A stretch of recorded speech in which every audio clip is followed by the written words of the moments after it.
السلام عليكم ورحمة الله وبركاته. إن الحمد لله نحمده ونستعينه ونستغفره ونعوذ بالله من شرور أنفسنا ومن سيئات أعمالنا من يهده الله فلا مضل له ومن يضلل فلا هادي له ونشهد أن لا إله إلا الله وحده لا شريك له وأشهد أن محمدا عبده ورسوله. يا أيها الذين آمنوا اتقوا الله حق تقاته ولا تموتن إلا وأنتم مسلمون. يا أيها الناس اتقوا ربكم الذي خلقكم من نفس واحدة وخلق منها زوجها وبث منهما رجالا كثيرا ونساء واتقوا الله الذي تساءلون به والأرحام إن الله كان عليكم رقيبا.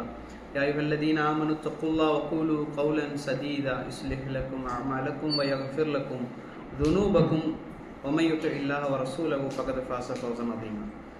எல்லா புகழும் அகிலங்கள் அனைத்திற்கும் ஏக இறைவனாகிய தூணின்றி வான் படைத்த அல்லாஹ் ஒருவனுக்கே உரித்தானதாகும். அவனது சாந்தியும் சமாதானமும் அவனுடைய இறுதி தூதர் முஹம்மது ரசூலுல்லாஹ் ஸல்லல்லாஹு அலைஹி வஸல்லம் அவர்கள் மீதும் அவர்களை பின்பற்றி வாழ்ந்த சத்திய சஹாபாக்கள், தாபீன்கள், தபா தாபீன்கள், நல்லோர்கள், நாம் நேசிப்பவர்கள், நம்மை நேசிப்பவர்கள் அனைவரின் மீதும் என்றென்றும் நின்றவட்டுமாக. எல்லாம் வல்ல அல்லாஹ்வின் நல்லடியார்களே, அல்லாஹ் ரப்பல் ஆலமீன் குர்ஆனில் சொல்லக்கூடிய நேரத்தில் ஒரு சமூகம் தன்னை மாற்றிக்கொண்டால் அல்லாஹ் என்ன செய்வான் அப்படின்னா அந்த சமூகத்தை மாற்றுவான். அது எப்படி சொல்கிறான் அப்படின்னா, ஒரு சமூகம் தன்னை மாற்றிக்கொள்ளாதவரை அந்த சமூகத்தை அல்லாஹ் மாற்றுவதில்லை அப்படின்னு சொல்லலாம். இதை ரெண்டு விதமாக இப்போ நம்ம எடுத்துக்கலாம். ஒன்று, ஒரு சமூகம் தன்னை மாற்றிக்கொண்டால்தான் அந்த சமூகத்தை அல்லாஹ் மாற்றுவான். அல்லது இப்படி எடுத்துக்கலாம், ஒரு சமூகம் சில கெட்ட விஷயங்கள் இருக்கும், அதாவது இப்போது நல்ல சூழல் அல்லாஹ் அமைச்சிருப்பான் சில ஊர்களில். அந்த ஊர்களில் நல்ல சூழல் இருக்கக்கூடிய நேரத்தில் நாம் அந்த நல்ல சூழலை பயன்படுத்தி கொள்ளாதவரை அல்லாஹ் என்ன செய்வானா அந்த நிலைமையை மாற்றிடுவான். இதை இன்னொரு விதத்தில் புரியலாம். எப்படின்னா, நம்மை நாம் மாற்றிக்கொள்ளாவிட்டால், நல்ல முஸ்லீம்களாக மாற்றிக்கொள்ளாவிட்டால் அல்லாஹ் என்ன செய்வான் அப்படின்னா நம்மை அல்லாஹ் மாற்றி விடுவான். நம்மை மாற்றிவிட்டு இன்னொரு சமூகத்தை அல்லாஹ் கொண்டு வருவான். அந்த சமூகம் அல்லாஹ்வை நேசிக்கக்கூடிய சமூகமாக இருக்கும் அப்படிங்கிறதையும் இதில் நாம் புரிஞ்சுக்கொள்ளலாம். அப்போ இந்த மார்க்கத்தை பொறுத்த வரைக்கும் இறை தூதர்கள் அனுப்பப்பட்டாங்க. இறை தூதர்கள் அனுப்பப்பட்டது எதற்காக அப்படின்னா, அவர்களுடைய வழிமுறையை நமக்கு கற்றுத்தருவதற்காகத்தான். இப்போது அல்லாஹ் அவனுடைய இறை வேதம் அனுப்புறதாக இருந்தா, இப்போ குரானை அல்லாஹ் இறக்கி வைக்கிறதாக இருந்தா நேரடியாக இறைவனால் இறக்கி வைக்க முடியும் குரானை. ஆனால் ஒரு இறை தூதர் மூலமாக எதற்காக இறக்கி வைக்கிறான் அப்படின்னா, அந்த தூதர்கிட்ட இருந்தும் நமக்கு படிப்பினை எடுக்கணும், அந்த சுண்ணாக்களை நாங்கள் எடுக்கணும் அப்படிங்கிறதுக்காக. அப்போ சுண்ணாக்களை நடைமுறைப்படுத்துவது ரொம்ப முக்கியம். அதில் ஒன்று தான் நசீஹான்னு சொல்கிறது, உபதேசம். அல்லாஹ் சொல்லுவான், உபதேசம் செய்யுங்கள், உபதேசம் செய்வது நல்லவர்களுக்கு பயனளிக்கும், முஃமின்களுக்கு, நம்பிக்கை கொண்டவர்களுக்கு அது பயனளிக்கும் அப்படின்னு சொல்கிறோம். அப்போ நம்ம நினைவுபடுத்துறது மூமின்களுக்கு பயனளிக்கும் என்ற காரணத்திற்காக இந்த உபதேசங்கள் நாம் என்ன செய்கிறோம். இப்போ எனக்கு தெரிஞ்ச விஷயங்கள் என்னை விட அதிகமாக சில வேளை உங்களுக்கு தெரிஞ்சதாக இருக்கலாம், உங்களுக்கு தெரியாத ஒரு சில விஷயங்கள் எனக்கு தெரிஞ்சதாக இருக்கலாம். அப்போது இந்த உபதேசங்கள் செய்யப்படுவதெல்லாம் நம்மளை ஞாபகப்படுத்திக் கொள்வதற்காக, அதன் மூலம் நானும் நீங்களும் ஒரு மாற்றம் அடைய வேண்டும் அப்படிங்கிறதுக்காகத்தான். அப்போ நாங்கள் இன்னைக்கு எதுக்காக என்ன செய்கிறோம் அப்படின்னா, இந்த சுண்ணாக்கள் சொன்னால் இறை தூதருடைய வழிமுறைகள். அந்த வழிமுறைகளில் இன்னைக்கு தர்க்கம் செஞ்சுக்கிட்டு தான் இருக்கிறோம் பெரும்பாலுமே தவிர, அதை செயல்படுத்துகிற அளவுக்கு இன்றைக்கு சமூகம் இல்லை. சுண்ணாக்களை பற்றி, இறை தூதருடைய வழிமுறைகளை பற்றி, சுன்னத்துகளை பற்றி அதிகமாக தர்க்கம் செய்கிறோமே தவிர அதிகமாக செயல்படுத்துவதற்கு நாங்கள் தயாராக இருக்கிறோமா அப்படின்னா கிடையாது.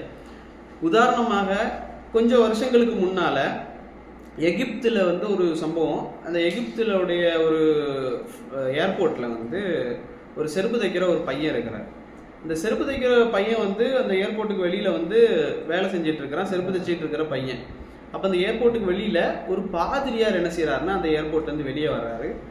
அந்த பையனை பார்க்குறாரு. பார்த்த உடனே அந்த பையன் என்ன செய்கிறான்னா அஸ்ஸலாமு அலைக்கும் அப்படின்னு சொல்கிறான். அவனுக்கு தெரியாது, யாருன்னே தெரியாது. வர போகிறவங்களுக்குலாம் சலாம் சொல்லணும். நமக்கு இப்போ நீங்கள் அந்த சுன்னா இல்லையே, தெரிஞ்ச முகங்களுக்கு மட்டும்தான் சலாம் சொல்கிற பழக்கம் நமக்கு இருக்குது.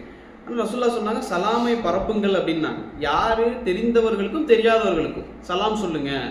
சலாம்னா என்னது, நமக்கு தெரிஞ்ச அஸ்ஸலாமு அலைக்கும் அப்படின்னா அதுக்கு அர்த்தம் என்ன, அல்லாஹ் என்ன செய்யட்டும், சாந்தியும் சமாதானத்தையும் உங்களுக்கு ஏற்படுத்தட்டும் அப்படிங்கிற ஒரு நல்ல ஒரு இது. அப்போ அதை அந்த பையன் என்ன செய்யறான்னா அந்த பாதிரியாருக்கு சொல்கிறான், அஸ்ஸலாமு அலைக்கும் சொல்கிறான். அந்த பாதிரியார் என்ன செய்கிறாருன்னா அப்படியே ரீப்ளை பண்ணுறாரு அந்த பையனுக்கு, வலைக்கும் சலாம்னு. ஏன்னா அவருக்கு தெரியுது, அரபிக் தெரியுது. அந்த பாதிரியாரும் அவனுக்கு ரீப்ளை பண்ணுறாரு. உடனே அந்த பாதிரியார் அந்த பையன்கிட்ட கேட்குறாப்புல, எப்படி இருக்கிற அப்படின்னு சொல்லி, ஹவ் ஆர் யூ அப்படின்னு சொல்லி கேட்குற மாதிரி, கைஃப ஹாலக்குன்னு சொல்லிட்டு எஜிப்டில், சரிங்களா? அப்போ கேட்குறாரு. அந்த பையனும் வந்து அல்ஹம்துலில்லா அப்படின்றான். அல்ஹம்துலில்லானா எல்லா புகழும் இறைவனுக்கு தான், நான் நல்லா இருக்கிறேன் அப்படிங்கிற ஒரு அர்த்தம். இப்படி சொன்ன உடனே அவருக்கு வந்து ஆச்சரியமாக போச்சு. எப்படி செருப்பு தைக்கிற பையன் நல்லா இருக்கிறேன்னு எப்படி சொல்கிறான்?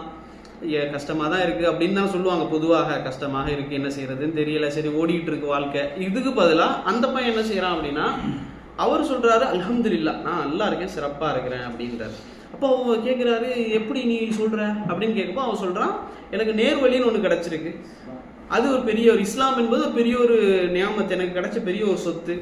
அதை தாண்டி எனக்கு இறைவன் என்ன செய்யறான் அப்படின்னா, எனக்கு உணவளிக்கிறதுக்கு ஒரு வேலையை தந்திருக்கிறான். அதன் மூலம் நான் சாப்பிட்டுக்கிட்டு இருக்கிறேன், டெய்லி உயிர் வாழ்ந்துக்கிட்டு இருக்கிறேன். இதே எனக்கு ஒரு பெரிய சொத்து.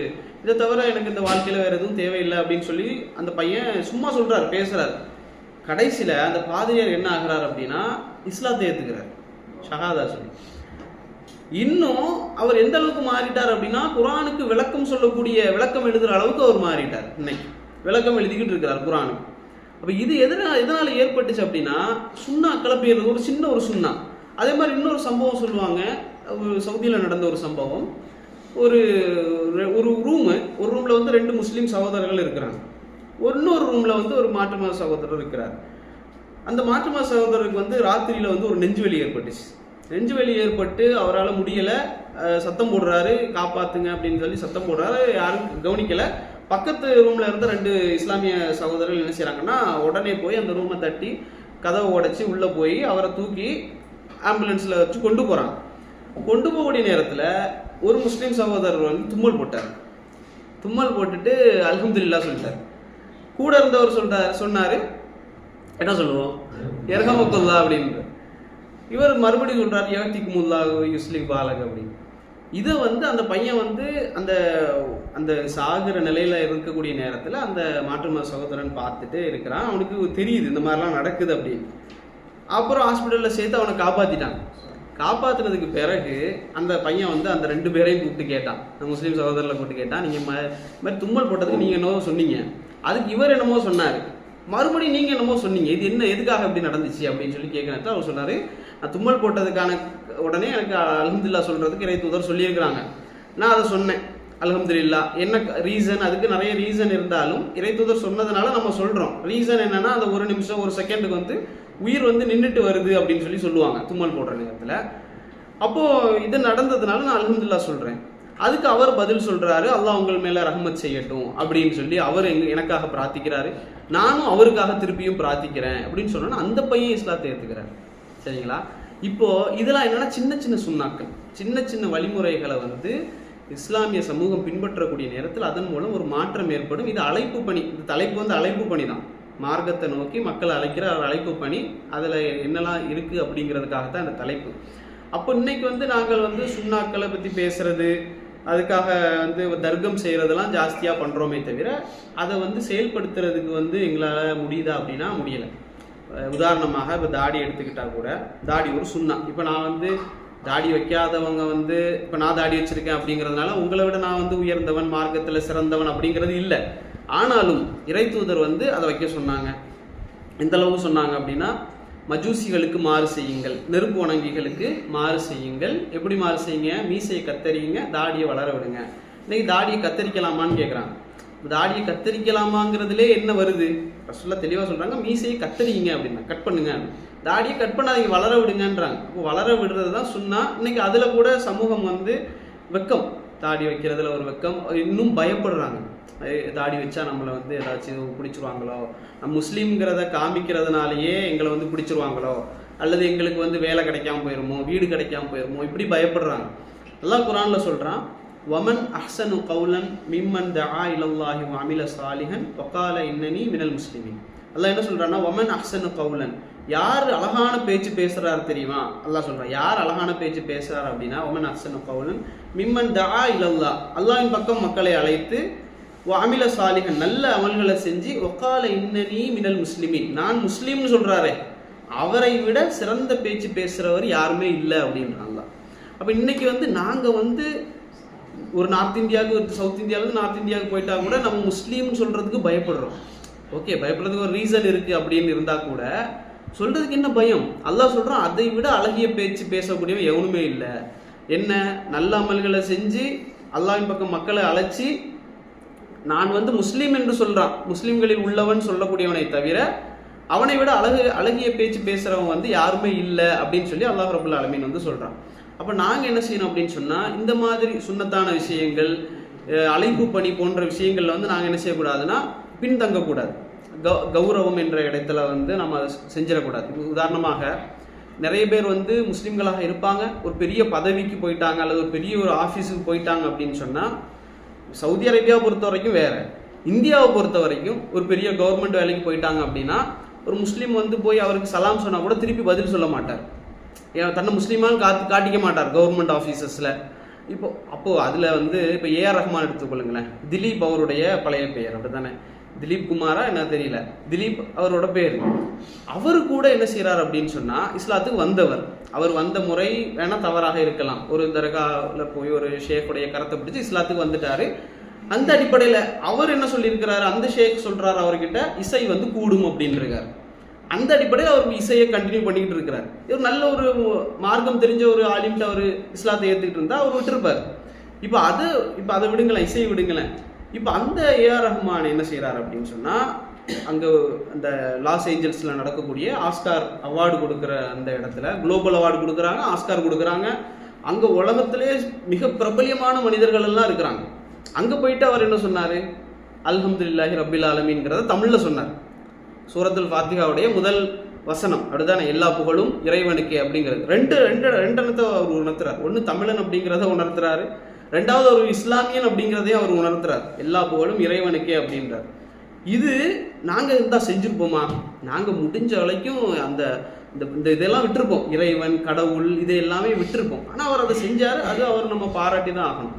இது அல்லாமல் மற்ற எத்தனையோ நடிகர்கள் இருக்கிறாங்களே, முஸ்லீம் நடிகர்கள் ஏகப்பட்ட பேர் இருக்கிறாங்க. ஆனால் அவர்கள் முஸ்லீம்களாக தங்களை காட்டிக்கிறாங்களான்னு பார்த்தா நிறைய பேர் பேரை கூட மாற்றி வச்சுக்கிட்டு இருக்கிறாங்க. காரணம், அந்த துறையில் அவங்க வளரணும் அப்படிங்கிறதுக்காக. இப்போ நாங்கள் பிறப்பால முஸ்லீமாக இருக்கக்கூடியவர்கள் கூட அந்த ஒரு இஸ்லாமியன் நான் என்று காட்டுறதுல என்ன செய்கிறோம் அப்படின்னு சொன்னால் தயக்கம் காட்டுறோம். அல்லாஹ் என்ன சொல்கிறான், நீங்கள் முஸ்லீம்னு சொல்கிறதுல தான் என்ன உங்களுக்கு கௌரவம் இருக்குது, அதுதான் உங்களுக்கு கண்ணியம், அதுதான் நல்ல பேச்சு அப்படின்னு சொல்கிறான்.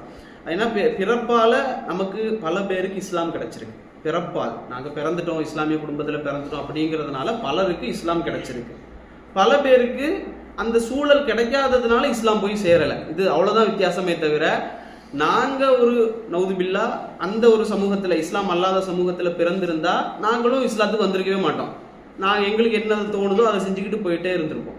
இஸ்லாமிய சமூகத்தில் பிறந்ததுனால இஸ்லாத்தில் இருக்கோமே தவிர பெரும்பாலும்.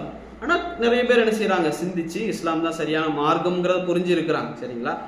நபிமார்கள் யாருக்காக வந்தாங்க அப்படின்னு சொன்னால், இப்படி புரியாமல் இருந்தாங்கல்ல, இஸ்லாம்னா என்னன்னு தெரியாமல் இருந்த சமூகத்துக்காக இறை தூதர்கள் வந்தாங்க. அல்லாஹ்வுடைய தூதர் நபி ஸல்லல்லாஹு அலைஹி வஸல்லம் அவங்களும் அதுக்காகத்தான் வந்தாங்க. அவர்களுடைய நோக்கமே, அல்லாஹ் அவர்களை இந்த உலகத்துக்கு அனுப்புறதுக்கான நோக்கமே என்ன அப்படின்னா, படைப்புகளை விட்டு மனிதன் படைத்தவனின் பக்கம் வரணும். இதுதான் இஸ்லாம். என்ன அப்படின்னு சொன்னால், சிம்பிளா படைப்புகளை மனிதன் வணங்குவதை விட்டு, படைக்கப்பட்டவைகள் அப்படின்னு சொல்லலாம், கல், மண், இது எல்லாமே எடுத்துக்கலாம், மனிதன், இப்படி படைப்புகளை விட்டு ஒரு மனுஷன் படைத்தவனை வணங்கணும் அப்படிங்கிறதுக்காகத்தான் இறை தூதர்கள் வந்தாங்க. அது எத்து வைக்கிறதுக்காக. அப்போ ஒவ்வொரு காலகட்டத்திலும் மனிதர்கள் வழி தவறி போகக்கூடிய நேரத்தில், இறைவனை விட்டு, படைத்த இறைவனை விட்டு வழி தவறி போகக்கூடிய நேரத்தில் எல்லாம் முதல் கட்டளையாக, அவசர கட்டளையாக, அத்தியாவசிய கட்டளையாக இறைவன் என்ன செய்வான் அப்படின்னா, இறை தூதர்களை இறக்கி அவர்களுக்கு சொல்லக்கூடிய முதல் வசனம் என்ன அப்படின்னா, யா கௌமி அபுதுல்லா. எல்லா இறை தூதர்களும் சொன்ன வசனம், என்னுடைய சமூகமே அல்லாஹ்வை மட்டும் வணங்குங்க. யா கௌமி அபுதுல்லா மாலக்கும் மின் இலாஹின் கைரு.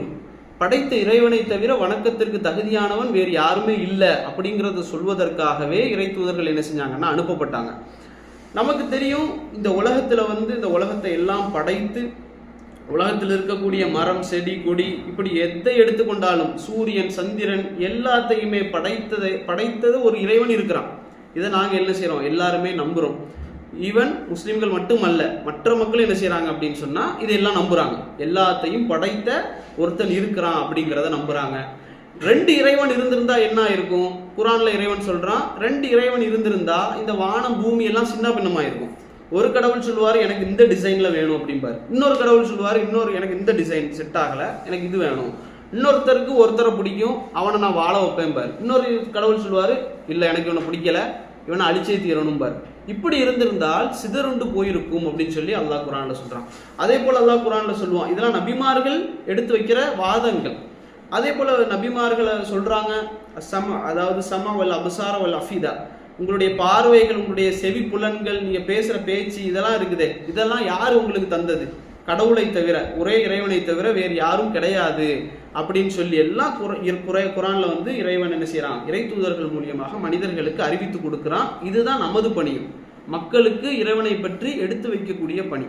சரிங்களா? ஏன்னா அல்லாஹ்வை அதாவது மனிதனை பொறுத்த வரைக்கும் எப்படி அப்படின்னு சொன்னா, உலகத்துல நல்ல அறிவு முதிர்ச்சி பெற்றிருப்பான். நல்ல அறிவு முதிர்ச்சி, எல்லாவற்றையும் புரிந்த மனிதன், நல்ல கேளுங்க, எல்லாவற்றையும் புரிந்த மனிதன், அறிவு முதிர்ச்சியில உச்சத்துல இருக்கிற மனிதன், தான் படைக்கக்கூடிய அதாவது தான் வணங்கக்கூடிய இறைவனை பற்றிய விஷயத்துல மிகப்பெரிய முட்டாளா இருப்பான். நிறைய பேரை நீங்க பார்க்கலாம், நிலாவுக்கெல்லாம் போயிட்டு வர்றதுக்கெல்லாம் ஆள் அனுப்புறான். அதே போல மைக்ரோஸ்கோபிக் லெவல்ல டிஎன்ஏ அதெல்லாம் கூட என்ன செய்யறான், உள்ள போய் ஆராய்ச்சி பண்றான். அதே போல ஆட்டுத்தோல்ல இருந்து என்னெல்லாம் செய்யலாம்னு கண்டுபிடிச்சு அதுல இருந்து பல விதமாக செய்வான். இப்படி அறிவு முதிர்ச்சியில உச்சத்திற்கு போயிட்டான். ஆனா படைப்பாளனுடைய விஷயத்துல தான் யாரை வணங்குறேன் அப்படிங்கிற விஷயத்துல யோசிக்கிறதே கிடையாது. அதாவது எக்ஸாம்பிளுக்கு சொல்லணும் அப்படின்னா, அவன் போடக்கூடிய செருப்பு, நம்ம போடக்கூடிய செருப்புக்கு பிராண்டு தேடுவோம், அதுக்கு தகுதி இருக்கான்னு தேடுவோம், நம்ம சைஸுக்கு செட் ஆகுதான்னு தேடுவோம். இன்னும் சொல்ல போனா சில நாகரிகமாக இல்லாம கூட இருக்கலாம், உள்ளாடைக்கு கூட என்ன செய்வோம்னு சொன்னா பிராண்டு தேடுவோம். சரியான பிராண்டா, நல்ல தகுதியானதா, சைஸ் கரெக்டா, இது போட்டா செட் ஆகுமா, இது உண்மையிலே நல்ல தயாரிப்பு தானா, இப்படின்னு தேடி தேடி பார்க்கக்கூடிய மனிதன் தான் வணங்கக்கூடிய ஒரு கடவுள் வணங்குவதற்கு தகுதியானவர் தானா, இவர் என்ன படைத்தவர் தானா அப்படிங்கிறதுல யோசிக்கவே மாட்டான். சரிங்களா? அதை யோசிச்சு பார்க்கணும் அப்படிங்கிறத தவிர அழைப்பு பணி அப்படிங்கிறது வேறு எதுவுமே கிடையாது. படைப்புகளை மட்டுமல்ல, மனிதர்களை இன்னைக்கு வணங்குறாங்க. சில பேர் திடீர்னு என்ன செய்யறாங்கன்னு சொன்னா, தமிழ்நாட்டில் கூட ஒரு அம்மா என்ன செய்யறாங்க, நான் கடவுள் அப்படின்றாங்க. இன்னொரு ஆள் இருக்கிறார், அவர் என்ன செய்யறார், நான் கடவுள் அப்படின்றார், தன்னை வணங்குமாக அழைக்கிறார். இன்னும் சொல்ல போனா முஸ்லிம்கள்ல நிறைய பேர் கூட இறந்து போன நல்லடியார்கள், நல்லவர்களை கூட என்ன செய்யறாங்க, வணங்குறாங்க. உயிரோடு இருக்கக்கூடிய மனிதர்களை கூட வணங்குறாங்க, இறந்து போன மனிதர்களை கூட என்ன செய்யறாங்கன்னா வணங்குறாங்கன்னு எதை சொல்றேன் அப்படின்னா, துவா செய்யறாங்க அவங்க கிட்ட. அல்லாஹ் என்ன சொல்றான், துவா ஒரு இபாதத், வணக்கம். அத்துஆஉ மினல் இபாதா, துவா என்பது வணக்கம். நீங்க யார்கிட்ட துவா செஞ்சாலும் சரி அது வணக்கம் தான். சரிங்களா? அப்போ இறந்து போன மனிதர்கள் அல்லது அடக்கம் செய்யப்பட்ட நல்லவர்களிடத்துல ஒரு முஸ்லிம் பெயர் கொண்ட ஒருவர் போய் எனக்காக நீங்க குழந்தை கொடுங்க, எனக்கு வரம் கொடுங்க, எனக்கு நல்ல ஒரு வேலையை கொடுங்க, காணிக்கை போடுறாரு, அங்க தங்குறாரு, அதுக்கு போர்வை விரிக்கிறாரு, அதுக்கு கட்டிடம் கட்டுறாரு, பெரிய மினாரா குபா எல்லாம் கட்டுறாரு அப்படின்னு சொன்னா அதுவும் என்னதான், இணை வைப்பு தான். அவர்களுக்கும் நாம் என்ன செய்யணும், இஸ்லாத்தை பற்றிய உண்மையான இஸ்லாத்தை அவர்களுக்கு நாங்கள் என்ன செய்யணும், விளங்கப்படுத்தணும். இது மாற்று மதத்தவர்களுக்கு மட்டுமல்ல, இஸ்லாமிய பெயர்ல இருந்தாலும் கூட என்ன செய்யணும், அவர்களுக்கு நாங்கள் விளங்கப்படுத்தணும். இந்த அழைப்பு பணி மட்டும் இல்லை அப்படின்னு சொன்னா நபிமார்கள் இந்த உலகத்துக்கு வந்திருக்க வேண்டிய அவசியமே கிடையாது. நபிமார்கள் வந்தாங்க, ஒவ்வொரு நபியும் ரொம்ப கஷ்டப்பட்டாங்க, நாடு நாடாக நாடொடிகளாக திரிஞ்சாங்க.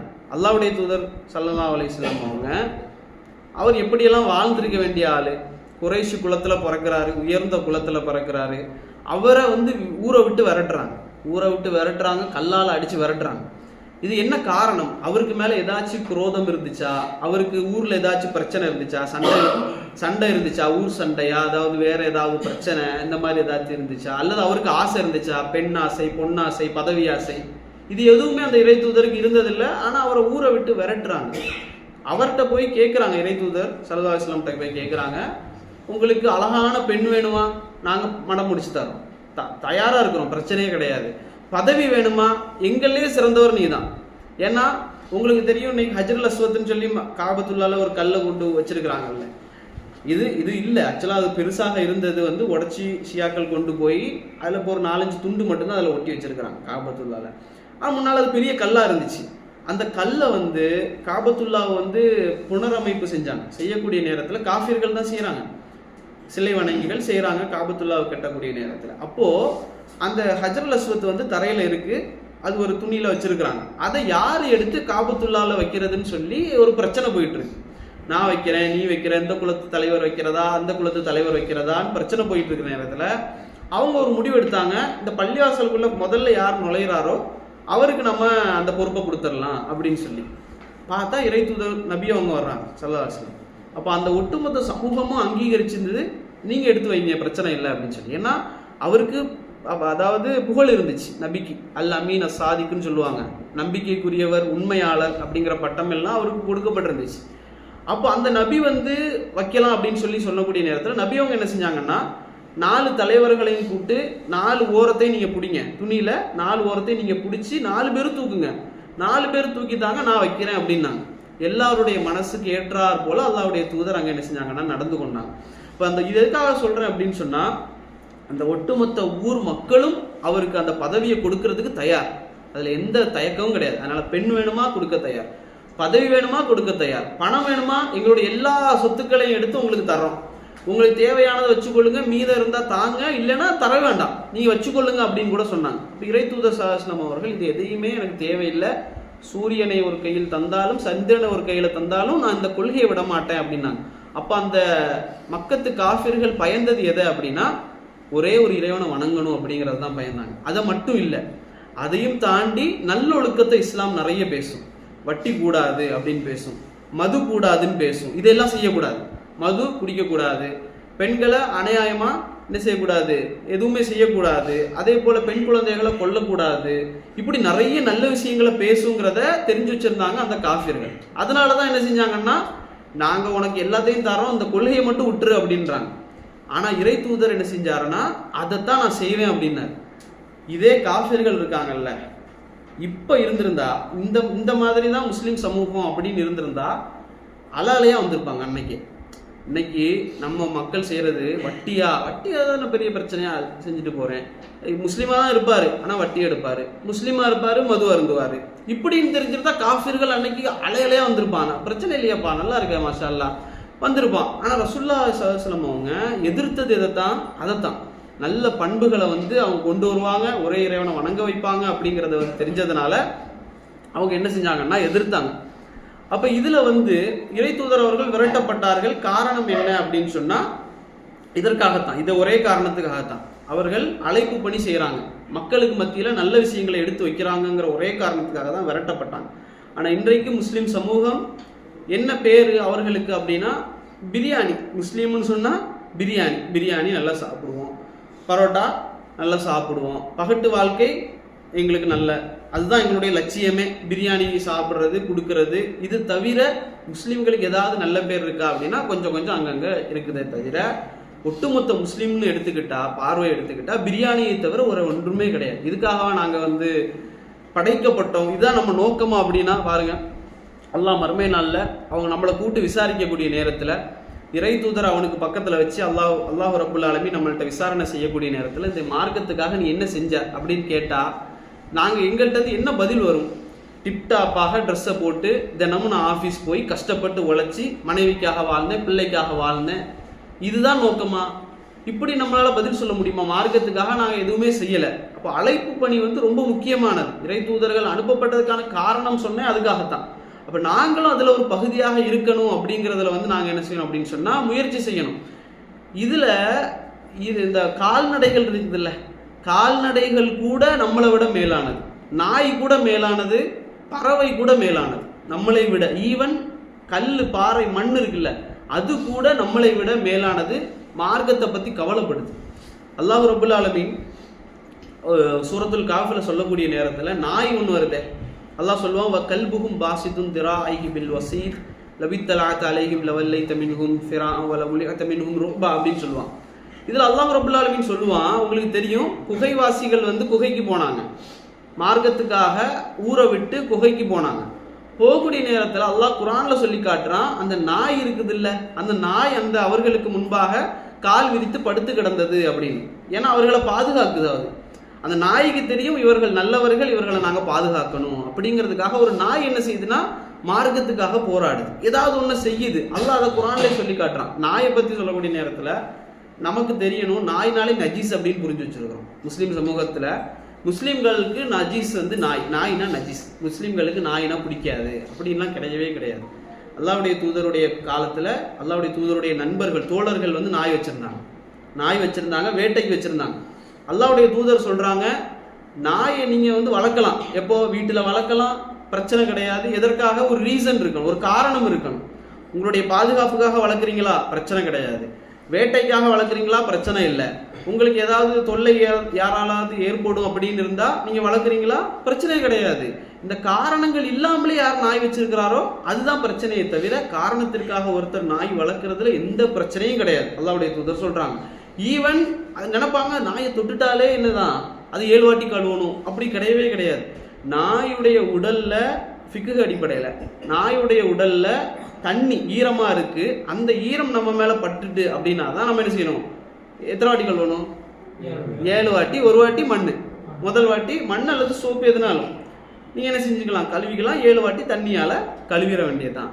அல்லது அதனுடைய நாக்கு எங்களை நக்கிருச்சு அப்படின்னு சொன்னா அதை 7 வாட்டி கழுவணும். இது அல்லாம அது வந்து ட்ரையா இருக்கு, நாய் வந்து எந்த தண்ணீரும் ஈரமும் இல்லாம இருக்கு, எங்களை நக்காம இருக்கு அப்படின்னு சொன்னா அது கழுவ வேண்டிய அவசியமே கிடையாது. அது நஜீஸ் கிடையாது. அது சாப்பிட்றது தான் ஹராம். எங்களுக்கு நாய்க்கறி சாப்பிட்றது தான் எங்களுக்கு தடையே தவிர காரணம் என்ன, சயின்டிஃபிக்கலா நிறைய இருக்கு. எப்படி பன்றிக்கறி நமக்கு சாப்பிடக்கூடாது அப்படின்னு, பன்றி கறி ஹராம் அப்படிங்கிறதுனால பன்றியை கண்டாலே வெறுக்கணும், கொல்லணும் அப்படிங்கிற ஒரு இது இருக்கக்கூடாது முஸ்லீம்களுக்கு. அந்த கறி சாப்பிட்றது எங்களுக்கு ஹராம், அவ்வளவுதான். நாய் கறி சாப்பிட்றது எங்களுக்கு ஹராம். அது நக்கிச்சுன்னா இந்த மாதிரி கழுவுங்க, அதுல ஈரமா இருந்துச்சுன்னா இந்த மாதிரி செய்யுங்க. இதை தவிர நாயை கண்டாலே வெறுப்பு, நாயினாலே நாயில வெறுப்பா ஹராம் அப்படின்னு சொல்லக்கூடிய அளவுக்கு இஸ்லாம் எங்கேயுமே எங்களுக்கு வலியுறுத்தலை. அப்போ நாங்கள் என்ன செய்யணும் முடிச்சோன்னா, நாய் கூட என்ன செய்யுது, நான் எதுக்காக சொன்னேன்னா நாய் கூட மார்க்கத்துக்காக ஏதாவது ஒன்று செய்யுது. அதே போல சுலைமான் நபி இடத்துல ஒரு பறவை இருந்துச்சு, ஹுதுஹுதுன்னு சொல்லி ஒரு பறவை. அப்படித்தானே? என்ன தெரியுமா அந்த ஹுதுஹுது பறவைய? சிட்டுக்குருவி மாதிரி இருக்கும், தலையில கொண்டெல்லாம் இருக்கும், ஹூப்புன்னு சொல்லுவாங்க இங்கிலீஷ்ல அடிச்சு பார்த்தா. அப்ப இந்த பறவை என்ன செய்யுது அப்படின்னு சொன்னா, அந்த ஹுதுஹுது பறவை போயிட்டு வந்து சொல்லுது, சபா நாட்டுக்கு நான் போயிருந்தேன், எனக்கு கன்ஃபார்மான ஒரு செய்தி எனக்கு கிடைச்சிருக்கு. அங்க ஒரு யார் இருக்கா, ஒரு பெண்மணி இருக்கிறா, அவர் ராணியா இருக்கா, பெண் ஆட்சி செய்யறா, அவள் இடத்துல எல்லாமே இருக்கு. அந்த நாட்டில் அவளுக்கு என்னெல்லாம் தேவையோ எல்லாமே அந்த நாட்டில் அவளுக்கு இருக்கு. இன்னும் அவளுக்கு மகத்தான ஒரு அரியாசனம் இருக்கு, ஒரு இதையும் வச்சிருக்கிறா, ஒரு சேர், பெரிய சேர் ஒன்று அரியாசனத்தையும் அவள் வச்சிருக்கிறா அப்படின்னு சொல்லி அதை சொல்லிட்டு தொடர்ந்து சொல்லுது அந்த பறவை சுலைமான் நபி இடத்துல. ஆனா அவளும் அவளுடைய கூட்டத்தாரும் அல்லாஹுவை தவிர சூரியனுக்கு சஜிதா செய்யறதை நான் பார்த்தேன் அப்படின்னு சொல்லுது. அல்லாஹுவை அன்றி அவர்கள் சூரியனுக்கு சஜிதா செய்யறதை நான் என்ன செஞ்சேன், பார்த்தேன் அப்படின்னு சொல்லிட்டு தொடர்ந்து சொல்லுது. அந்த பறவை தான் பேசுது. அவர்களுக்கு ஷைத்தான் என்ன செஞ்சுட்டான்னா இதை அழகாக்கி காட்டிட்டான். ஷைத்தான் சூரியனுக்கு சஜிதா செய்யறது தான் அழகு அப்படின்னு சொல்லி அவர்களுக்கு காட்டி விட்டான். அவர்கள் நேர்வழி பெற வேண்டாமா, அவர்கள் இறைவனுக்கு படைத்த ஒரே இறைவனுக்கு சஜிதா செய்ய வேண்டாமான்னு சொல்லி கவலையோட ஒரு ஹுதுஹுது என்ற சொல்லக்கூடிய ஒரு பறவை என்ன செய்யுதுன்னா கேட்குது. அது தொடர்ந்து கடைசியா சொல்லுது, அல்லாஹு லா இலாஹ இல்லாஹுவ ரப்புல் அர்ஷில் அதீம், வணங்குவதற்கு தகுதியான இறைவன் ஒரே ஒரு இறைவனை தவிர வேறு இல்லை, அவனுக்குத்தான் அர்ஷ் என்னது ஆட்சி சொந்தமானது என்று சொல்லி அந்த ஹுதுஹுது பறவை என்ன செய்யுதுன்னா கவலைப்படுது. பாருங்க, நாய் கவலைப்படுது, ஹுதுஹுது அப்படிங்கிற பறவை கவலைப்படுது, சமூகத்துக்காக எறும்பு கவலைப்படுது. சுலைமான் நபி வரக்கூடிய நேரத்துல எறும்பு சொல்லுது, எல்லாரும் என்ன செஞ்சிருங்க, கூட்டுக்குள்ள போயிருங்க, சுலைமானும் அவருடைய படையினரும் வந்துகிட்டு இருக்கிறாங்க, வந்தாங்கன்னா உங்களை தெரியாம மிதிச்சு கொண்டுருவாங்க, உள்ள போங்க அப்படின்னு சொல்லுது. சமூகத்தை பத்தின கவலை எறும்புக்கு இருக்கு. அப்ப எங்களுக்கு இன்னும் அந்த கவலை இல்லை. இன்னும் சொல்ல போனா மலைகள் இருக்குல்ல, மலைகளும் வானமும் கூட கவலைப்படுது. அல்லாஹ் குர்ஆன்ல சொல்லி காட்டுவான், தகாது ஸமாவாத்து யதஃபத்தர்ன மின்ஹு வதன்ஷக்குல் அர்த வதஹிருல் ஜிபாலு ஹத்தா. அல்லாஹ் சொல்லுவான், வானங்கள் சமாவாத்திற்குள்ள வானங்கள் எல்லாம் வெடித்து விட பார்க்கிறது, பூமி பிளந்து விட பார்க்கிறது, வதஹிருல் ஜிபாலு ஹத்தா, மலைகள் எல்லாம் வெடித்து சிதறி விட பார்க்கிறது. அல்லாஹ் சொல்றான், இந்த வானங்கள் பூமி மலைகள் எல்லாம் வெடிச்சு சிதற பார்க்குது. என்ன காரணம் தெரியுமா? அல்லாஹ் சொல்றான், அன்தஉ இல ரஹ்மானி வலதா. எதற்காக தெரியுமா அதெல்லாம் அந்த மாதிரி வெடிச்சு சிதற பார்க்குது? மனிதர்களில் சில பேர் வந்து தாவா செய்கிறாங்க, அப்படியே சொல்கிறாங்க, அன்தஅவு லிர்ரஹ்மானி வலதா, அல்லாவுக்கு மகன் ஒருத்தன் இருக்கிறான் அப்படின்னு சொல்லி அவர்கள் என்ன செய்கிறாங்க, பிரச்சாரம் செய்கிறாங்க. இதை நினைச்சே வானமும் பூமியும் மலையும் வெடிச்சு செதறணும்னு நினைக்குது அப்படின்றான். நமக்கு அந்த உணர்வுலாம் கிடையாது, கவலையெல்லாம் கிடையாது. நாங்கள் என்ன செய்வோம், அந்த பெருநாள் வரக்கூடிய நேரத்தில், அவர்களுடைய பெருநாள் வரக்கூடிய நேரத்தில் விஷஸ் அனுப்புவோம், ஹாப்பி கிறிஸ்மஸ்ன்னு சொல்லி அனுப்புவோம். அப்போ என்ன கவலை முஸ்லீமுக்கு இருக்கு? அல்லாஹ் அதில் தொடர்ந்து சொல்லுவான், வமா யன்பகி லிர்ரஹ்மானி ஐ யத்தஹித வலதா, அல்லாஹ்வுக்கு என்ன தேவை இருக்குன்னு கேட்குறான். அல்லாஹ் ஒரு குமாரனை, ஒரு பையனை எடுத்துக்கிறதுக்கு அல்லாஹ்க்கு என்ன தேவை இருக்கு அப்படின்னு கேட்குறான். அப்போ அல்லாஹ்வுக்கு ஒரு குமாரன் இருக்கிறான் அப்படின்னு சொல்றதை நினைச்சு வானங்களும் பூமியும் மலையும், நாய் கவலைப்படுது, பறவை கவலைப்படுது, எறும்பு கவலைப்படுது. ஆனால் ஒரு மனிதன், முஸ்லீமாக இருக்கக்கூடிய மனிதன் கவலைப்படாமல் இருக்கிறான். அப்போ நாங்கள் எல்லாம் என்ன செய்யணும் அப்படின்னா, ஒரு கொஞ்சமாவது கவலை எங்களுக்கு எடுத்துக்கொள்ளணும். இன்றைக்கு எங்களுக்கு பெருமை என்ன பெருமை, நாங்கள் முஸ்லீம் குடும்பத்தில் பிறந்துட்டோம், நாங்கள் வந்து என்ன செஞ்சிடும், சொர்க்கத்துக்கு போயிடும் அப்படிங்கிற ஒரு கவலை. அப்போ எங்களுக்கு இந்த கவலை, எங்களுக்கு இந்த பெருமை, கவலை இல்லை பெருமை. அப்போ அல்லாஹ் என்ன செய்வான் அப்படின்னு சொன்னால், இந்த பெருமையை வச்சுக்கிட்டு மட்டும் நீ இருந்த அப்படின்னு சொன்னால் ஒன்றை மாற்றிக்கிட்டு இன்னொரு சமூகத்தை நான் கொண்டு வந்துடுவேன். அவர்கள் என்ன செய்வாங்க, அவர்கள் உன்னை விட என்ன நல்ல விரும்புவாங்க. அப்படிதான் அல்லாஹ் ரப்புல் ஆலமீன் சொல்றான். இன்றைக்கு இஸ்லாத்துக்கு வரக்கூடிய ஒரு பெண்ணாக இருந்தாலும் சரி, ஒரு ஆணாக இருந்தாலும் சரி, அவர்களுக்கு பெண் கொடுக்கறதும் கிடையாது, எடுக்கிறதும் கிடையாது. நிறைய பேர் இருக்கிறாங்களா, இருக்கிறாங்க, மாஷா அல்லாஹ். ஆனால் நிறைய பேர் என்ன செய்யறாங்கன்னா, ஒரு பெண்ணை எடுக்கணுமா, ஒரு இஸ்லாத்துக்கு வந்த ஒரு பையனை வந்து எடுக்கணுமா, கல்யாணம் பண்ணணுமா அப்படின்னா யோசிக்கிறாங்க. எனக்கு செட் ஆகாது அப்படின்றாங்க. அவனுக்கு பர்த் முஸ்லீமா பாருங்க பாய், பிறந்ததுலேருந்தே அந்த குடும்பத்வாரியா முஸ்லீமா இருக்கிறானான்னு பாருங்க பாய். என்ன அப்போ இப்போ சஹாபாக்கள் எடுத்துக்கொள்ளுங்களேன். சஹாபாக்கள் யாரு?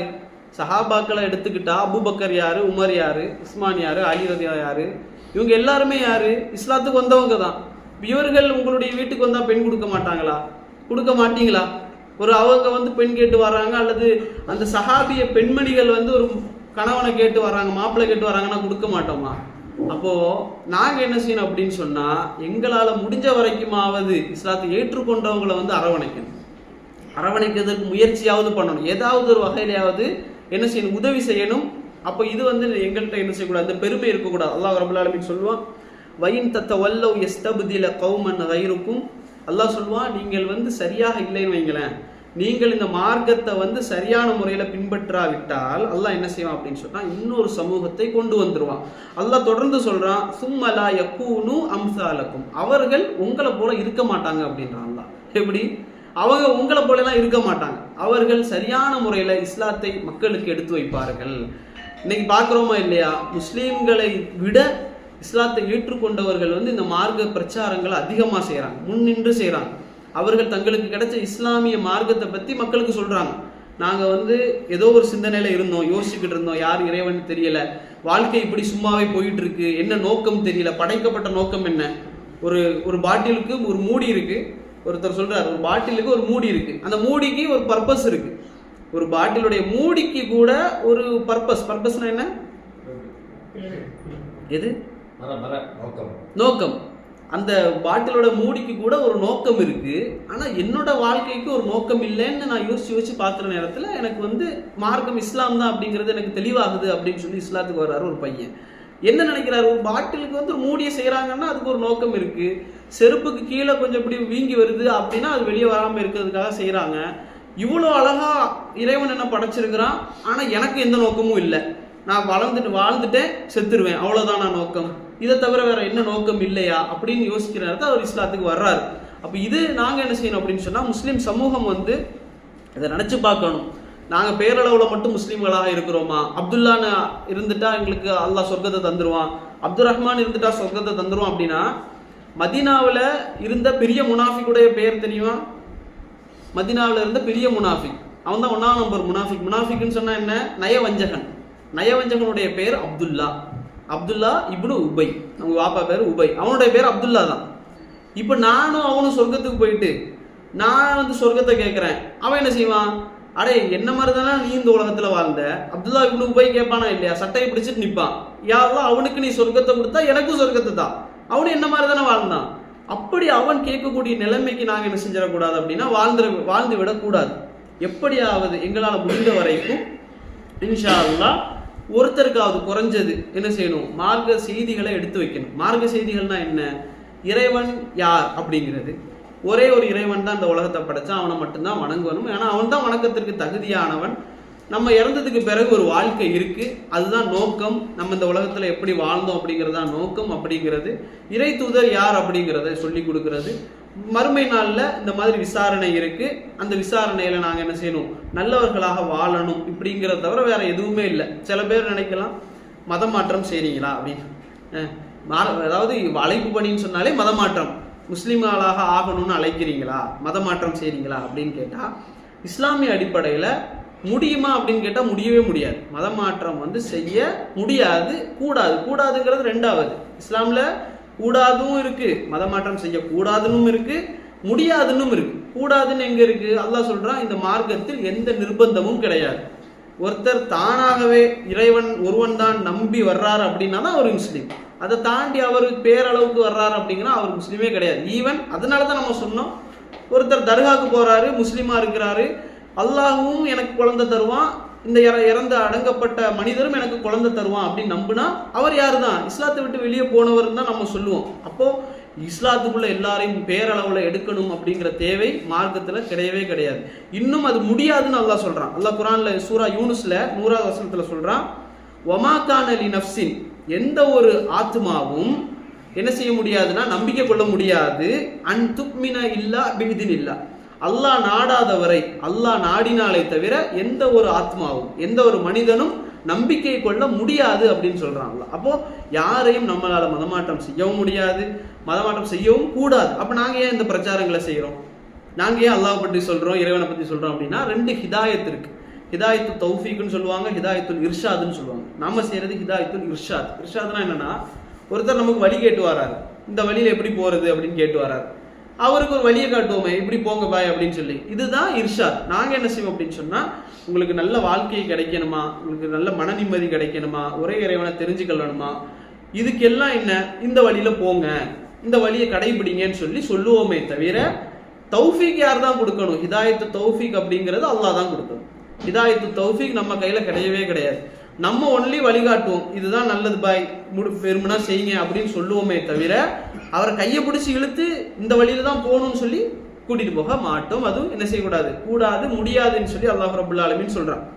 அப்ப இறைவன் அடுத்ததாக எப்படி அழைப்பது அப்படின்னு சொல்லக்கூடிய நேரத்தில் இறைவன் சொல்றான், உதுஉ இலா சபீலி ரப்பிக்க, அல்லாஹ்வின் பக்கம் மக்களை அழையுங்கள், பில் ஹிக்மத்தி, ஹிக்மத்துன்னு சொன்னா அறிவு ஞானத்தோடு நல்ல விவேகத்தோடு மக்களை அழையுங்கள், வல் மௌஇலத்தி, மௌஇலத்தில் ஹசனத்தின்னு சொல்றான். அறிவுரை மட்டுமல்ல, அழகான அறிவுரை, அழகான அறிவுரை கொண்டு அவர்களை நீங்கள் அழையுங்கள், வஜாதிலுஹும் பில்லத்தி ஹிய அஹ்சன் அப்படின்னு சொல்றான். அதே போல அல்லாஹ் ரப்புல் ஆலமீன் 41 அத்தியாயத்துல 33 வசனத்துல சொல்றான். நான் முன்னாடி சொன்ன அதே வசனம் தான், வமன் அஹ்சனு கௌலன் மிம்மன் தஆ இலல்லாஹி வ அமில சாலிஹன் வகால இன்னனி மினல் முஸ்லிமீன். யார் நல்ல பேச்சு பேசுறவர் அப்படின்னு சொன்னா, அழகிய சொல்லால் அழகியவர் யார் அப்படின்னு சொன்னா, வமன் அஹ்சனு கௌலன் மிம்மன் தஆ இலல்லாஹ், யார் அல்லாஹ்வின் பக்கம் மக்களை அழைத்து நல்ல அமல்களை செய்து நான் முஸ்லீம் என்று சொல்றானோ அவனை விட சொல்லால் அழகியவர் யாரும் இல்லை அப்படின்னு சொல்றான். அதே போல நீங்க கேட்கிற எப்பவுமே தெரிஞ்ச வசனம் தான் வல் அஸ்ர் அப்படிங்கிற அந்த சூரா. வல் அஸ்ர் இன்னல் இன்சான லஃபி ஹுஸ்ர் இல்லல்லதீன ஆமனு வஅமிலு ஸாலிஹாத்தி வதவாஸவ் பில் ஹக்கி வதவாஸவ் பிஸ் ஸப்ர். இதுல நாங்க எப்பவும் ஓதுறோம், ஆனா அர்த்தம் தெரியாது எங்களுக்கு. வல் அஸ்ர், அல்லாஹ் என்ன செய்யறான், காலத்தின் மீது சத்தியம் இடுறான். சில விஷயங்கள் அல்லாஹ் சத்தியம் இடுவான், எதுக்குன்னா உறுதியாக சொல்றது. அல்லாஹ் அதுல உறுதியா சொல்றான், காலத்தின் மீது சத்தியமாக மனிதன் நஷ்டத்துல தான் இருக்கிறான். என்ன நஷ்டத்துல இருக்கிறான்? காலத்தை வேஸ்ட் பண்ணிக்கிட்டு இருக்கிறான், அவன் மறுமைக்கு வேஸ்ட் பண்ணிக்கிட்டு இருக்கிறான் அப்படின்றான். அல்லாஹ் நஷ்டத்துல தான் இருக்கிறான். யாரை தவிர, யாரை தவிர, யார் ஈமான் கொண்டு நல்லமல்களை செய்து சத்தியத்தை உபதேசித்து பொறுமையோடு இருக்கிறாரோ அவரை தவிர. இந்த நாங்க செய்யறோமா, இந்த நாளை நாங்க செய்யறோமான்னு யோசிக்கிறோம். இல்லல்லதீன ஆமனு, ஈமான் கொண்டு வஅமிலு ஸாலிஹாத், நல்ல அமல்களை செய்யறோமா. அடுத்தது வத்தவாஸோ பில் ஹக்கி வத்தவாஸோ பிஸ் ஸப்ர், பொறுமையை கொண்டும் சத்தியத்தை கொண்டும் ஒருவருக்கு ஒருவர் உபதேசிக்கிறார். இந்த நாளையும் செஞ்சாதான் அவர் என்ன செய்யறாருன்னா காலத்தை டைமை அழகா யூஸ் பண்றாரு. இதை தவிர வேற எல்லாருமே நஷ்டத்துல தான் இருக்கிறோம் அப்படின்னு சொல்லி அல்லாஹ் ரப்புல் ஆலமீன் சொல்லி காட்டுறான். அப்ப நாங்க என்ன செய்யக்கூடாது, அந்த செயலை செஞ்சிடக்கூடாது. எங்களால முடிஞ்ச வரைக்கும் ஒரு சகோதரனுக்கு மார்க்கத்தை பத்தின செய்திகளை எடுத்து வைக்கணும். எப்படி எடுத்து வைக்கிறது? ஒன்லி சொல்றதால மட்டுமா? நல்ல பண்புகள் மூலமாக. நல்ல பண்புகள்னா நாங்கள் நடிக்க வேண்டிய அவசியம் இல்லை. இறை தூதருடைய வாழ்க்கை முறை எங்கள்கிட்ட கொண்டு வந்தால் போதும், அதே ஒரு நல்ல பண்புகளை எங்களுக்கு பிரதிபலிக்கும். அதே போல நல்ல செயல்கள், உண்மை பேசுறது, இதே மாதிரி மார்க்கத்தில் இருக்கக்கூடிய விஷயங்கள்ல முஸ்லிம்களாக இருந்தாலே என்னதான் அது ஒரு பெரிய ஒரு தாவா, அது ஒரு அழைப்பு பணியாகத்தான் இருக்கும். அல்லாஹ்வுடைய தூதர் அலி ரலியல்லாஹு அன்ஹு சொல்றாங்க, ஹைபர் யுத்தத்துல எதிரிகள் முன்னுக்கு நிற்கிறாங்க சண்டைக்கு, சரிங்களா, எல்லாம் வாள் கத்தி எல்லாம் வச்சுக்கிட்டு எதிரிகள் முன்னுக்கு நிற்கிறாங்க. நபி அவங்க இந்த சைடு நிற்கிறாங்க. நபியுடைய அலி ரலியல்லாஹு அன்ஹு இடத்துல மர்மான இடத்துல சொல்றாரு ரசூல்லா, அவர் சொல்றாரு, என்ன ரசூல்லா சொல்லுங்க என்ன செய்யணும் அப்படின்னு கேட்கிறாரு. எல்லாரையும் போய் வெட்டி கொன்றவா, அந்த ஆர்வத்தில் நிற்கிறாங்க எல்லாரும். அப்போ ரசூல்லா சொல்றாங்க, அந்த இடத்துல தான் ரசூல்லா சொல்றாங்க, நீங்க என்ன செய்யுங்க, முதல்ல மார்க்க செய்தியை அவங்களுக்கு சொல்லுங்க, மார்க்கத்தை அவர்களுக்கு எத்தி வையுங்கள். உங்கள் மூலமாக ஒருவருக்கு இஸ்லாம் கிடைத்தால் உங்களுக்கு சிவப்பு ஒட்டகங்கள் கிடைப்பதை விட சிறந்தது அப்படின்னா. சிவப்பு ஒட்டகங்கள்னா அந்த காலத்துல இருந்த மெர்சிடிஸ் பென்ஸ் மாதிரி பெரிய கார், அந்த டிராவல் பண்றது அதுல தானே, நல்ல விலை உயர்ந்த ஒட்டகங்கள், அதெல்லாம் சிவப்பு ஒட்டகங்கள். அப்ப அந்த சிவப்பு ஒட்டகங்கள் உங்களுக்கு கிடைப்பதை விட ஒருத்தர் உங்க மூலியமாக மார்க்கத்தை தெரிந்து கொள்றது, இஸ்லாத்துக்கு வர்றது சிறந்தது அப்படின்னு சொல்லி நபி அவங்க அந்த இடத்துல உபதேசிக்கிறாங்க. அதே போல ரசூல்லா சொல்றாங்க சஹீஹ் முஸ்லிம்ல 1893 செய்தி, உங்கள் மூலியமா யாராவது ஒரு நல்ல செயலை செய்யறாரு, மார்க்கத்துக்கு இஸ்லாத்துக்கு வர்றாரு, அல்லது ஏதாவது ஒரு நல்ல அமல்களை செய்யறாரு அப்படின்னு சொன்னா அவர் செய்யக்கூடிய விஷயங்களுக்கு அவருக்கு கூலி கிடைக்கும், அதே கூலி உங்களுக்கும் கிடைக்கும், அவருக்கு எந்த குறையும் இல்லாம. அவர் என்ன அமல் செய்யறாரோ அதே கூலி எங்களுக்கும் கிடைக்கும், நாங்க செய்யற மாதிரியே. ஒருத்தர் எங்கள் மூலியமா இஸ்லாத்துக்கு வந்துட்டாரு, அவர் தொழுறாரு, சதக்கா செய்யறாரு, ஏழைகளுக்கு உணவளிக்கிறாரு, நல்ல உண்மை பேசுறாரு அப்படின்னு சொன்னா அவர் செய்யறதுக்கு எல்லாமே எங்களுக்கும் என்ன செய்யணும்னா அந்த நன்மை வந்துகிட்டே இருக்கும், அவருக்கு எந்த குறையும் இல்லாம அப்படின்னு சொல்லி. அதே போல கடைசியாக இறை தூதர் சொன்னாங்க சஹீஹ் புகாரில 3461 செய்தி, என்னிடத்திலிருந்து ஒரு செய்தியை நீங்கள் கேட்டால் உங்களுக்கு தெரிஞ்ச அப்படின்னு சொன்னா அதை பிறருக்கு எத்தி வையுங்கள் அப்படின்னு சொன்னாங்க. அப்ப நமக்கு தெரிஞ்ச எந்த செய்தியாக இருந்தாலும் அதை நாங்கள் என்ன செய்யணும் அப்படின்னு சொன்னா பிறருக்கு எத்தி வைக்கணும். கடைசியாக ஒரே ஒரு குர்ஆன் வசனம், இது எச்சரிக்கை, இது கடைசியாக அழைப்பு பணி நாம செய்யல அப்படின்னு சொன்னா அல்லாஹ் கொடுக்கக்கூடிய ஒரு எச்சரிக்கை, சரிங்களா. இது அல்லாஹ் ரப்பல் ஆலமீன் சொல்லி காட்டுகின்றான், குல் நபியே நீங்கள் சொல்லுங்கள், இன்கான ஆபாவுக்கும் வ அப்னாவுக்கும் வ இஹ்வானுக்கும் வ அஸ்வாஜுக்கும் வ அஷீரத்துக்கும் வ அம்வாலு தரஃப்துமூஹா வ திஜாரத்துன் தக்ஷௌனஹா. அல்லாஹ் ரப்பல் ஆலமீன் இதில் தொடர்ந்து சொல்றான், உங்களுடைய ஆபாவுக்கும், உங்களுடைய தந்தைமார்கள், அவங்க இருக்கிறாங்களா உங்க வாப்பா இவங்க, அதே போல அபுனாவுக்கும், உங்களுடைய பிள்ளைகள் யாரா இருந்தாலும் சரி, பொம்பளை பிள்ளை ஆம்பளை பிள்ளை எல்லாருமே, வ இஹ்வானுக்கும், உங்களுடைய சகோதரர்கள், வ அஸ்வாஜுக்கும், உங்களுடைய மனைவிமார்கள், வ அஷீரத்துக்கும், உங்களுடைய குடும்பக்காரங்க இவங்க எல்லாரும், அதே போல அம்வாலும் இஃப்தரஃப்துமூஹா, அதாவது நீங்க திரட்டி வச்சிருக்கீங்களே செல்வம், அம்வால் அது உங்களுடைய திரட்டி வச்சிருக்கக்கூடிய செல்வங்கள், அதே போல நஷ்டம் ஏற்பட்டுருமோ அப்படின்னு நீங்க பயப்படக்கூடிய வியாபாரம், இது எல்லாத்தையும் நீங்க என்ன செய்றீங்க அப்படின்னு சொன்னா, அதே போல நீங்க விரும்பக்கூடிய வீடுகள் என்னெல்லாம் சொன்னேன் பாருங்க, மனைவி, கணவன், தந்தை, வாப்பா, அம்மா, பிள்ளை, சொத்து, வியாபாரம், வீடு, இது எல்லாமே உங்களுக்கு விருப்பத்துக்குரியதாக மாறினால், அல்லாஹ் சொல்றான், உங்களுக்கு இதெல்லாம் விருப்பத்துக்குரியதாக மாறினால், எதை விட அல்லாஹுவையும் அவனுடைய தூதரையும்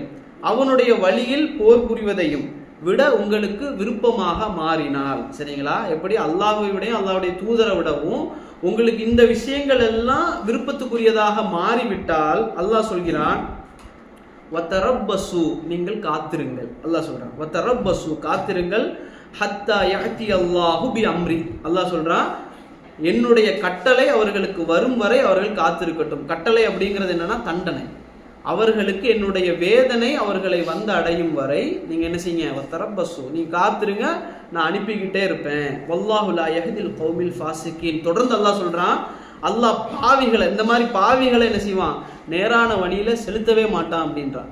அப்ப எங்களுக்கு எங்களுடைய குடும்பங்கள், எங்களுடைய சொத்து, எங்களுடைய வியாபாரம், நாங்க செய்யற வேலைகள், இது எல்லாம் எங்களுக்கு எங்களுடைய மார்க்கத்தை விட்டு தூரமாக்குது, அழைப்பு பணியை விட்டு தூரமாக்குது, அமல்கள் செய்யறதை விட்டு எங்களை தூரமாக்குது அப்படின்னு சொன்னா அல்லாஹ் சொல்றான், என்னுடைய வேதனையை நீங்க என்ன செஞ்சிருங்க, எதிர்பார்த்து கொண்டிருங்க, உங்களுக்கு நான் நேர்வழி காட்ட மாட்டேன், நீங்க பாவிகள் அப்படின்னு சொல்லி அல்லாஹ் என்ன செய்யறான், எச்சரிக்கிறான். அதனால நாங்க என்ன செய்யறோம் அப்படின்னு சொன்னா, எங்களால முடிஞ்ச அளவுக்கு நல்ல பண்புகளால அல்லது நல்ல உபதேசங்களை கொண்டு நல்ல அறிவோட என்ன செய்யணும் அப்படின்னு சொன்னால், முஸ்லீம்களாக இருந்து கொண்டு தவறு செய்யக்கூடியவர்களையும், முஸ்லீம்களாக இருந்து கொண்டு இறைவனுக்கு இணை வைக்கக்கூடியவர்களையும், இறைவனை தெரியாமல் இருக்கக்கூடிய மற்ற மக்கள், கிறிஸ்தவர்களாக இருக்கலாம், மற்றவர்களாக யாராக இருந்தாலும் அவர்களுக்கு இறைவனை பற்றின செய்திகளை எடுத்து வைக்கிறது எங்கள் மேலே கடமை. அல்லாஹ் அது சம்பந்தமாக எங்கள்கிட்ட மறுமை நாளில் கேள்வி கேட்பான், உங்களுடைய கடமைகளை நீ செஞ்சியா அப்படின்னு சொல்லி. நாங்கள் என்ன செய்யணும் அப்படின்னு சொன்னால், எங்களால் முடிஞ்ச வரைக்கும் என்ன செய்யணும், எப்படியாவது எங்களுடைய நற்பண்புகள் மூலமாகவாது என்ன செய்யணும்னு சொன்னால் மற்ற மக்களுக்கு மார்க்க பிரச்சாரங்களை செய்யணும். ஈவன் முஸ்லீம்களாக இருந்தால் கூட அவர்கள் என்ன செய்யணும்னு சொன்னால் மார்க்க விஷயங்களுக்கு அழைக்கணும். இப்போ உதாரணமாக இங்கே நடக்கக்கூடிய பயானுக்கு தான் அழைக்கணும்னு நான் சொல்லலை, எங்கே பயான் நடந்தாலுமே சரி அங்கே என்ன செய்யணும், நீங்கள் போகிறீங்கன்னா அவங்கள கூட்டிகிட்டு போகிறதுக்கு என்ன செய்யணும்னா முயற்சி பண்ணணும். இந்த மாதிரி உங்களால் முடிஞ்ச வரைக்கும் என்ன செய்யணும் அப்படின்னு சொன்னால், அல்லாஹ்வுக்காக நீங்கள் என்ன செய்யணும், இறைவனுக்காக, இறை தூதருக்காக நாங்கள் செய்யக்கூடிய நேரத்தில் அல்லாஹ் ரப்புல் ஆலமீன் எங்களுக்கு அவனுடைய அருளை இறக்கி வைப்பான். அந்த அருளின் மூலமாக இந்த உலகத்தில் அமைதி நிலவும். இஸ்லாம் என்ற அமைதி, இஸ்லாம் என்பது முஸ்லீம்களுக்கு மட்டுமல்ல, முஸ்லீம் அல்லாதவர்களுக்கும் தான், மிருகங்களுக்கும் தான், ஈவன் உயிரற்றவைகளுக்கும் என்னதுதான் பாதுகாப்பு, அமைதி, இஸ்லாம் என்ற அந்த மார்க்கம். அப்போ அதை நாங்கள் என்ன செய்யணும்னு சொன்னால், இன்ஷா அல்லாஹ் சலாத்தை பரப்புவதை போல என்ன செய்யணும், மார்க்கத்தையும் நாங்கள் என்ன செய்யணும், பரப்பணும் இன்ஷா அல்லாஹ். அல்லாஹ் ரப்புல் ஆலமீன் அதே போன்ற ஒரு தௌஃபீக்கை நமக்கு தந்தருவானாக. ஹாதா மா இன்தி வல் இல்மு இந்தல்லாஹ் வ கூலு கௌலி ஹாதா அஸ்தக்ஃபிருல்லாஹி லி வ லக்கும். அஸ்ஸலாமு அலைக்கும் வரஹ்மத்துல்லாஹி வ பரகாத்துஹு. நாய் மேல தண்ணி போடுறது. ஆமாம், நாய் வெட்டாக இருக்கிற நேரத்தில் அது அதனுடைய தோலில், அதனுடைய முடியில் நாய் வளர்க்குறவங்க நாய் அதான் நம்ம குளிப்பாட்டுறோம் அப்படின்னு சொன்னால், குளிப்பாட்டிட்டு நாம் அந்த கழுவிட வேண்டியதான். நம்ம 7 முறை என்ன செஞ்சுக்கலாம், கையை நம்ம நம்ம சோப்பு போட்டு குளிச்சிட வேண்டியதான். 7 வாட்டி நம்ம ஊற்றிக்கலாம், பிரச்சனை கிடையாது. ஏன்னா நம்ம உடல் முழுக்க படக்கூடிய நேரத்தில். இப்போ ஆடை படுது, கொஞ்சம் நாய் வெட்டாக இருக்கிற நேரத்தில் ஆடை படுதுன்னா அந்த ஆடை பட்ட பகுதியை சோப்பாலேயோ அல்லது மண்ணாலேயோ ஒரு முறை க்ளீன் பண்ணிவிட்டு அதிகப்படியாக தண்ணியால் கழுவி கொள்ளலாம். இதை தாண்டி நாய் நக்கிச்சுன்னா சில நேரத்தில் நக்கி வச்சிடும், அதையும் அதே சட்டம் தான். எப்படி ஈரமான தோல் படுறதோ அதே சட்டம் தான் நாக்கு படுறதுக்கும். அது வாய் வச்ச பாத்திரத்துக்கும் அதே சட்டம், ஒரு முறை மண் 7. இதெல்லாமல் வீட்டுக்குள்ளே நாய் வைக்கக்கூடாது அப்படின்னு சொல்லுவாங்க. அப்படி இல்லை, ரீசன் தேவை இருந்துச்சுன்னா, ஒருத்தருக்கு சில நாய்கள் வீட்டுக்கு வெளியில் வச்சுன்னா செத்து போயிடும், அந்த மாதிரிலாம் இருக்குது. அது வீட்டுக்குள்ளே தான் வைக்கணும், அது பாதுகாப்புக்காகவும் ரீசனுக்காகவும் வச்சுருப்பாங்க. அப்படி வைக்கிற நேரத்தில் உலமாக்கள் என்ன சொல்கிறாங்கன்னா, அப்படி வைக்கிறதும் தப்பு கிடையாது. ஒரு ஹதீஸ் வருது, ரசூலுல்லாஹ் சொல்கிறாங்க, நாய் இருக்கக்கூடிய வீட்டில் மலக்குமார்கள் நுழைய மாட்டாங்க. அதே போல் அவர்களுடைய நன்மைகளில் கிராத்துடைய நன்மை குறையும் அப்படின்னு சொல்லுவாங்க. இது எதுக்குன்னா ரீசன் இல்லாமல் வச்சுருந்தா தான். ரீசனோட ஒருத்தர் வச்சிருக்கிறாரு அப்படின்னா, ஒரு தோட்டம் வச்சிருக்கிறாரு அதுக்கு காவலுக்காக, அல்லது வீட்டுக்கு காவலுக்காக, அல்லது ஒருத்தர் கண்ணு தெரியலை அவருக்கு நாய் தான் உதவணும் அப்படிங்கிற நிலைமையில, இந்த மாதிரி எந்த ரீசனாக இருந்தாலும் பிரச்சனை கிடையாது, நாய் வச்சுக்கலாம். உலமாக்களுடைய கருத்து இல்லை இல்லை, அப்படி இல்லை. அதுக்கு தான் சொல்லுவாங்க மலக்குமார்கள் வரமாட்டாங்க அப்படின்னு. இதை நம்பியோ ஒரு ரீசனுக்காக இருந்தால் மலக்குமார்கள் கண்டிப்பாக வருவாங்க, நம்ம நன்மைகளை குறைய ஏற்படாது.